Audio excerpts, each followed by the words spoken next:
రాజధానిలో మంత్రులు నారాయణ, వంగలపూడి అనిత, కొండపల్లి శ్రీనివాస్ పర్యటన. మంత్రులు బంగ్లాలు, ఐకానిక్ టవర్లు, ఎమ్మెల్యే, ఎమ్మెల్సీ క్వార్టర్లు పరిశీలించిన మంత్రులు. అమరావతి నిర్మాణ పనులను తోటి మంత్రులకు వివరించిన మంత్రి నారాయణ. అమరావతి నిర్మాణానికి ఆహర్నిశలు కష్టపడుతున్నారంటూ మంత్రి నారాయణకు ధన్యవాదాలు తెలిపిన అనిత, కొండపల్లి అనిత. హోంమంత్రి ఆంధ్రప్రదేశ్ ఆత్మ గౌరవం అమరావతితో కనిపిస్తుంది. మంత్రి నారాయణ ఆధ్వర్యంలో అమరావతి నిర్మాణ పనులు చాలా బాగా జరుగుతున్నాయి.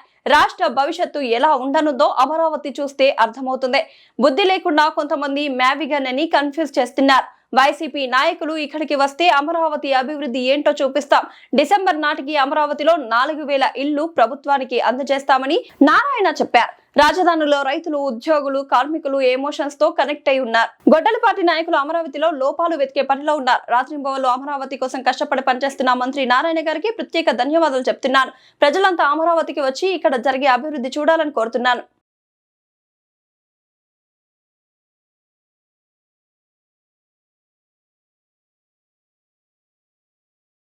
ప్రత్యేకంగా గౌరవ మంత్రివర్యులు నారాయణ గారికి ప్రత్యేకంగా ధన్యవాదాలు తెలియజేసుకుంటున్నాను.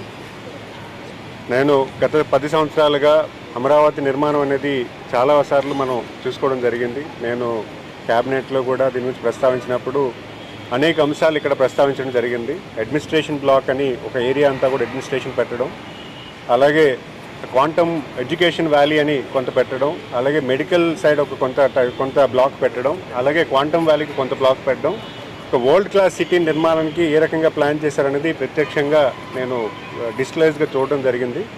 ఈరోజు ప్రత్యక్షంగా నేను ప్రతి బిల్డింగ్ కూడా విజిట్ చేయడం జరిగింది. ప్రధానంగా ఉన్నటువంటి సెక్రటరియట్ బిల్డింగ్, అలాగే అసెంబ్లీ బిల్డింగ్, అలాగే ఉన్నటువంటి ఎమ్మెల్యే క్వార్టర్సు, అలాగే ఐఏఎస్ క్వార్టర్స్ ఏవైతే ఉన్నాయో అవన్నీ కూడా కొంచెం వ్యక్తిగతంగా వెళ్ళడం చూడడం జరిగింది.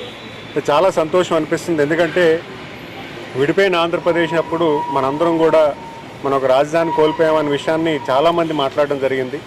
గౌరవ ముఖ్యమంత్రి గారు చాలా దూరదృష్టితో మన ఆంధ్రప్రదేశ్ ప్రజానీకానికి గర్వంగా చెప్పుకున్నటువంటి రాజధాని నిర్మించాలని, రాష్ట్రానికి భారం లేకుండా, రాష్ట్ర బడ్జెట్కి ఎటువంటి భారం లేకుండా రైతుల దగ్గర మెప్పించి రైతులందరినీ కన్విన్స్ చేసి 29 గ్రామాలు వికెట్ చేయించి 33,000 ఎకరాలని భూమిని ఎక్వైర్ చేసి రాజధాని నిర్మాణానికి కూడా స్పెషల్గా బడ్జెట్ తీసుకొచ్చి రాష్ట్ర బడ్జెట్కి ఒక్క రూపాయి కూడా భారం లేకుండా రాజధాని నిర్మాణానికి కావాల్సినటువంటి బడ్జెట్ కూడా ఒక స్పెషలైజ్డ్ పద్ధతులు తీసుకొచ్చి ప్రపంచంలో కూడా ఏ దేశంలో కూడా ఇలాంటి ఒక రాజధాని నిర్మాణం కొత్తగా పెట్టడం అనేది సరికొత్త ఆలోచన. అది నేనైతే చాలా ఆనందంగా ఉంది. ఎందుకంటే ఆయన దూరదృష్టి 10 సంవత్సరాల ముందే ఇదంతా కూడా ఆలోచన చేసి కార్యరూపం చేయడం జరిగింది. మరి అలాంటి నాయకత్వంతో ఈరోజు మన రాజధానిని నిర్మాణం చేసుకుంటున్నాము. ఈరోజు చూసుకుంటే అడ్మినిస్ట్రేటివ్ సెక్రటరియట్ చూసుకుంటే అందరూ కూడా అన్ని ఆఫీసెస్ కూడా ఒకే ప్రాంగణంలో ఉంటాయి. సామాన్యుడు ఎవరు ఏ ఇబ్బంది ఉన్నా కూడా వెంటనే ఆ సంబంధిత ఆఫీసర్స్ అందరూ కూడా ఒకే చోట ఉండడం జరుగుతుంది. అలాగే అడ్మినిస్ట్రేషన్లో కూడా నిర్ణయాలన్నీ కూడా అందరూ ఒకే చోట ఉంటారు కాబట్టి నిర్ణయాలు కూడా చాలా ఫాస్ట్గా ఉంటాయి. అలాగే అడ్మినిస్ట్రేషన్ కూడా వాక్ టు వర్క్ ఎంప్లాయీస్కి కానీ లేకపోతే ఉన్నటువంటి గ్రూప్ 1, గ్రూప్ 2 సెక్రటరియట్ ఎంప్లాయీస్కి కూడా పక్కనే క్వార్టర్స్ కట్టడం కూడా వాక్ టు వర్క్ దగ్గరగా వచ్చి వర్క్ చేసుకోవడానికి ఆస్కారం ఉంటుంది.